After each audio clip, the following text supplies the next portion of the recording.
जब हम छोटे होते हैं तो हम भाई बहनों की लड़ाई मम्मी पापा सुलझा देते हैं और वो बन जाते हैं सुलहकर्ता। लेकिन वही जब हम बड़े हो जाते हैं और ज़मीन जायदाद प्रॉपर्टी के लिए लड़ते हैं तो मम्मी पापा के बस की भी बात नहीं होती कि उन मामलों को सुलझाया जाए। तो हमारे पास एक ही रास्ता बचता है कि हम कोर्ट के पास जाएं, और कोर्ट के पास जाने के बाद ये होता है कि उस ज़मीन के टुकड़े के लिए सालों साल केस चलते रहते हैं। ऐसे में अगर उस सालों साल समय को बचाना हो तो ज़रूरत पड़ती कि कोई सुलह करा दे, और इस बार मम्मी पापा काम नहीं आ सकते तो फिर ये कौन कराएगा सुलह। Hello students, welcome back to my class. और पिछली क्लास में हमने पढ़ा था अल्टरनेटिव डिस्प्यूट रिजोल्यूशन सिस्टम यानी एडीआर। एडीआर की टेक्निक्स के बारे में जब हमने पढ़ा तो उसमें से एक टेक्निक थी सुलह यानी कॉन्सिलिएशन। तो कॉन्सिलिएशन जो है उससे रिलेटेड कोई भी क्वेश्चन आएगा तो आप कैसे आंसर फॉर्मेट करोगे, कौन कौन से कीवर्ड्स हैं, किस प्रोसेस से किस स्टेप बाय स्टेप आपको सारा आंसर फॉलो करना। इवन इससे रिलेटेड कोई भी क्वेश्चन आएगा आपका आंसर यही होगा जो मैं आपको बता रही हूँ। तो चलिए शुरू करते हैं आज की क्लास। सबसे पहले सुलह का अर्थ क्या है। तो सुलह जो है, जब भी हम कोर्ट के बाहर किसी भी केस का विवाद का निपटारा करते हैं तो उसको सुलह कहते हैं। क्यों? क्योंकि यहाँ पर दो पार्टी के बीच में बातचीत हो रही है, सुलह कराने की कोशिश की जा रही है। अब ये प्रक्रिया कैसे शुरू होगी? तो ऑब्वियस है, दो पार्टी समझ लीजिए, पार्टी ए और पार्टी बी है, एक प्रॉपर्टी के लिए फाइट कर रहे हैं। दोनों के बीच में चर्चा करवाई जाएगी। फिर इसमें चर्चा करवाएगा कौन? तो एक सुलहकर्ता यानी कॉन्सिलिएटर होगा, वो उसकी भागीदारी होगी। लेकिन प्रॉब्लम ये है कि अगर वो सुलहकर्ता जो है वो करवा रहा है तो उसको निष्पक्ष होना चाहिए, नहीं कि किसी एक पार्टी के तरफ ज़्यादा उसका झुकाव हो। अगर ऐसा होगा तो 3 लोगों का सुलहकर्ता बनेंगे। इसके बाद है वो जो समाधान बताएगा सुलहकर्ता, इस पे दोनों पार्टी को सहमत होना होगा, क्योंकि उन्होंने खुद अपने उससे जो है वो सुलहकर्ता को चुना है। कैसे, अब प्रक्रिया कैसे शुरू होगी? तो इसमें कुछ इंपॉर्टेंट फैक्ट है। इंग्लैंड के हॉल्सबरी कानून के अनुसार पार्टियों को राज़ी करने की प्रक्रिया गैर न्यायिक चरित्र का है।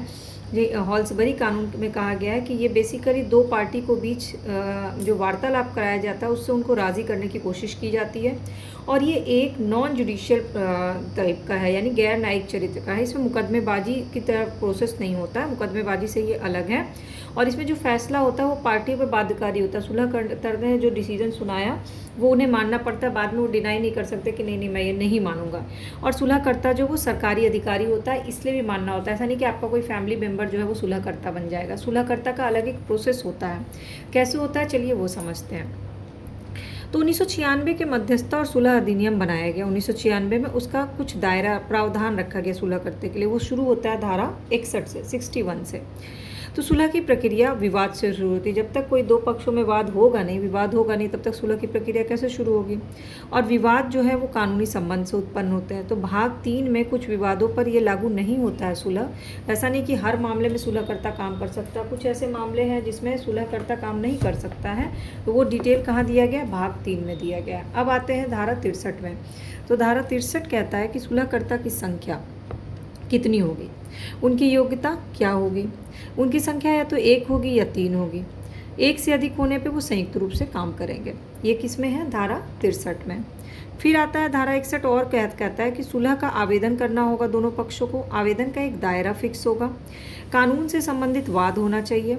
एग्रीमेंट हो या ना हो, संविदात्मक हो चाहे ना हो। जैसे मान लो 2 लोगों ने मिलकर एक कंपनी खोली है और दोनों कंपनी को रन कर रहे हैं, और जब उन्होंने कंपनी खोली थी तभी बोले था कि भविष्य में अगर हमारी कंपनी में कोई प्रॉब्लम होगा तो हम लोग कोर्ट नहीं जाएंगे। हम लोग जो है ना थर्ड पर्सन जो है किसी का नाम लेकर उन्होंने बताया, हम लोग उसको अपना सुलहकर्ता नियुक्त कर लेंगे और उसी वो जो बोलेगा वो मान जाएंगे। ऐसा एग्रीमेंट कर लेते हैं। तो ये क्या हुआ? संविदात्मक हो गया।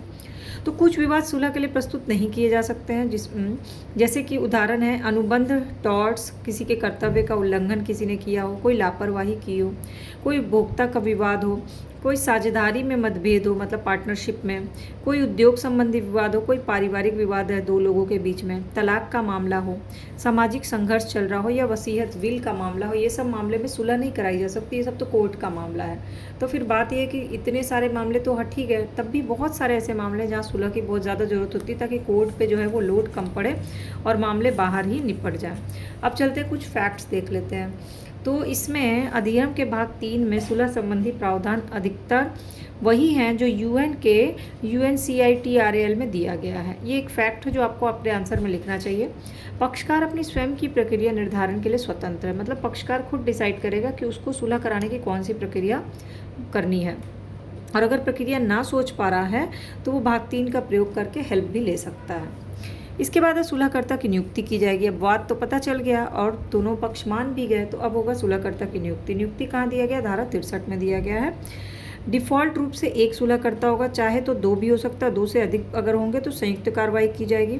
तीसरा सुलहकर्ता जो पीठासीन सुलहकर्ता के रूप में काम करेगा, मतलब मोस्ट डिसीजन जो उसी के हाथ में होगा अगर मत बराबर हो जाता है तो। नियुक्ति में संस्थान या व्यक्ति की सलाह ली जाएगी। किसी संस्थान या व्यक्ति जो बताएगा सुलहकर्ता, उसी को नियुक्त किया जाएगा और सुलहकर्ता के नाम की सिफारिश जो करेगा वही सुलहकर्ता बनेगा। ऐसे ही कोई भी रैंडमली चलता फिरता इंसान सुलहकर्ता नहीं बन सकता। उसके लिए कुछ योग्यता डिसाइड की गई, कुछ टर्म्स एंड कंडीशंस अप्लाई किए गए हैं। सबसे पहली बात तो सुलहकर्ता जो है वो निष्पक्ष होना चाहिए, तटस्थ होना चाहिए। उसके अंदर कुछ इंपॉर्टेंट कौशल्स होने चाहिए। उसका प्राथमिक उद्देश्य जो होता है वो कोशिश होनी चाहिए कि बातचीत करके मामले को सुलझा दे, स्वैच्छिक संकल्प और निर्णय लेकर के।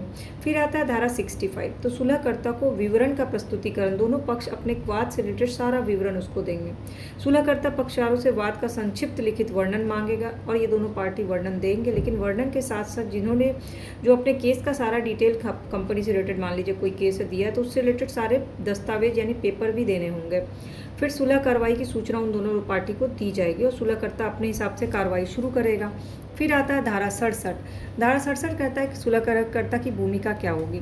तो समझौता कराने का प्रयास करेगा, लेकिन वो निष्पक्ष तरीके से करेगा, किसी एक पक्ष के प्रति निर्णय नहीं देगा, न्याय के सिद्धांत के अनुसार ही कार्य करेगा, पक्षकार के अधिकार और दायित्व को सुरक्षित रखेगा, द्विपक्षीय कार्रवाई के नियम नहीं लाएगा, कोशिश करेगा कि जल्दी से जल्दी हल इसका निकाल सके, नैसर्गिक न्याय यानी दोनों को बराबर न्याय मिले इस नियम पे काम करेगा, वो स्वतंत्र होना चाहिए, निष्पक्ष होना चाहिए, अपने काम में निपुण और कुशल होना चाहिए, उसके डिसीजन का औचित्य होना चाहिए और डिसीजन दस्तावेजों के अनुरूप होने चाहिए, तथ्यों के हिसाब से ही वो डिसीजन देगा यानी सुलह कराएगा। फिर है धारा 68। ये प्रशासनिक सहायता के बारे में बात करता है कि किसी भी संस्था या व्यक्ति से सुलहकर्ता मदद ले सकता है। अगर उसको कोई भी चीज़ में डाउट होता है तो जिस संस्था ने उसे रेकमेंड किया है उसकी वो मदद ले सकता है, अगर उसे अपनी बात समझाने के लिए ज़रूरी हो तो। फिर आता है धारा 70 कहता है कि जो सूचना है, सूचना के जितनी भी दी गई है केस से रिलेटेड विवाद के संबंध में किसी भी तथ्य की जानकारी जो सुलह करता है दूसरे पक्ष को खुलासा कर सकता है अगर उचित समझे तो, और सूचना गैर प्रकटीकरण भी हो सकता है और विशिष्ट शर्त के साथ। अगर गोपनीय रखना तो उसकी भी शर्त होगी, अगर दूसरी पार्टी को बताना है तो वो बता भी सकता है। फिर आता है धारा 71। सुलहकर्ता के साथ सहयोग के बारे में बात करेगा।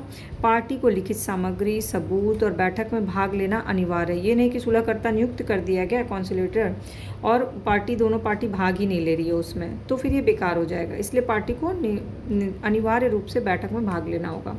फिर आता है धारा 73। निपटान समझौते के बारे में बात। अपनी अपनी टिप्पणियों के अनुरूप वो लोग निपटान करने की कोशिश करेंगे और लास्ट में समझौते पर हस्ताक्षर करना जरूरी, क्योंकि ये बाध्यकारी है। जब तक हस्ताक्षर नहीं करेगा वो जो डिसीजन आया है वो लागू नहीं होगा, इसीलिए। और हस्ताक्षर हो जाने के बाद मतलब निपटारा हो गया मामले का, तो वो दिया गया है धारा 74 में। हस्ताक्षर होने के बाद निपटारा करार बाध्यकारी हो जाएगा। धारा 75 कहता है कि सुलहकर्ता का कर्तव्य है कि कार्रवाई के सभी मामले गोपनीय रखे। पक्षकारों से भी गोपनीय कहते हैं कि जो भी काम चल रहा है, बैठक में जो भी बात हो रही है वो गोपनीय रखने की अपेक्षा वो भी करता है पक्षकारों से। और जब निष्पादन हो जाए तो वो जाके सबको बताए। जब डिसीजन आ जाए कि दो लोगों के बीच में प्रॉपर्टी मैटर पे जो वाद चल रहा था उस पर सुलहकर्ता ने क्या बोला, तो वो लोगों को बता सकता है। अब धारा 76 कहता है वो 4 परिस्थितियां जिसके बाद कार्रवाई समाप्त हो जाएगी। एक पक्षकार भी एक तरफा समापन कर सकता है कि नहीं, मुझे नहीं करना है, बैठक में भाग नहीं लेना और मुझे सुलह नहीं चाहिए। लिखित घोषणा भेज करके कार्रवाई को समाप्त कर सकता है और घोषणा की तिथि से सुलह कार्रवाई समाप्त हो जाएगी। जिस दिन उसने बोल दिया कि मुझे नहीं भाग लेना, उस दिन से वो सुलह समाप्त हो जाएगी। धारा 77 कहता है कि सुलह कार्रवाई के दौरान कोई पक्षकार न्यायिक कार्रवाई प्रारंभ नहीं कर सकता। हाँ, अगर सुलह कार्रवाई धारा 76 के तहत समाप्त हो गई है तो वो कर सकता है। धारा 78 कहता है कि सुलह कार्रवाई के लिए किए गए खर्चों का प्रावधान।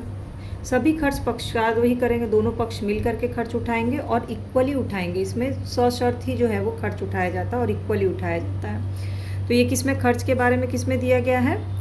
धारा 78 में। धारा 79 कहता है पक्षकारों के लिए खर्चा का समान रकम होगा और जो केस खत्म होने के बाद बकाया राशि बचेगी वो उनको लौटा दी जाएगी। धारा 80 कहता है कि सुलहकर्ता पे संवैधानिक प्रतिबंध है, वो संविधान के प्रतिबंध के अनुसार काम करता है। पक्षकार आपस में सहमति से उसको नियुक्त करते हैं, वो सुलहकर्ता भी है, वो मध्यस्थ भी है, प्रतिनिधि और परामर्शदाता के रूप में भी काम करता है, कई रूप होते हैं उसके। धारा 81 कहता है कि सुलहकर्ता द्वारा किए गए प्रस्ताव सुलह कार्रवाई का है और सुलह कार्रवाई का लाभ क्या। अब तक तो आप समझ गए होंगे, एक तो लंबी अदालती प्रक्रिया से बच जाते हैं, उसके बाद भारी कोर्ट वकील की फीस ये से बच जाते हैं, समय की बचत होती है, बहुत ही शांतिपूर्वक केस निपट जाता है और ये बहुत ही लचीला है, मतलब आप अपने अकॉर्डिंग सुलहकर्ता चुन सकते हैं, बिना वकील के केस हो जाता है, आपका प्रॉपर्टी रिलेटेड मैटर निपट जाता है। तो निष्कर्ष क्या निकलता है कि सुलहकर्ता जो सीपीसी के तहत भारतीय साक्ष्य अधिनियम से आबद्ध नहीं है, इसका स्वरूप न्यायिक और अन्यायिक दोनों है, क्योंकि डिसीजन एक तरह से देता है ना वो, और नैसर्गिक न्याय पर आधारित है, वो कर्तव्यनिष्ठ है, वो ईमानदार है और निष्पक्ष होना चाहिए। ये है सुलहकर्ता की मेन क्वालिटी। तो इस तरह से आप समझ गए कि धारा 61 से धारा 81 तक क्या दिया गया है, कॉन्सिलिएटर और कॉन्सिलेशन, और सुलह क्या होता है, सुलहकर्ता क्या होता है, कैसे सुलहकर्ता काम करता है, सुलहकर्ता की नियुक्ति कैसी होती है, सुलहकर्ता की योग्यता क्या क्या होनी चाहिए, सुलहकर्ता के काम करने का प्रोसेस क्या होता है, और उस प्रोसेस के बाद का क्या खर्च और हस्ताक्षर, ये सब की क्या वैल्यू है, सुलहकर्ता द्वारा किए गए प्रस्ताव का फ़ायदा क्या होता है, और फिर लिखेंगे निष्कर्ष। अगर आप इतना लिख दोगे तो आपका पूरा आंसर कंप्लीट हो जाएगा। इसके बाद भी कोई डाउट, क्वेरी, क्वेश्चन रह गया हो तो नीचे कमेंट सेक्शन में पूछ लेना, और सब्सक्राइब या फॉलो बटन को क्लिक करके बेल आइकन को प्रेस कर लेना ताकि सारी क्लासेस की अपडेट फ्री ऑफ कॉस्ट मिल जाए।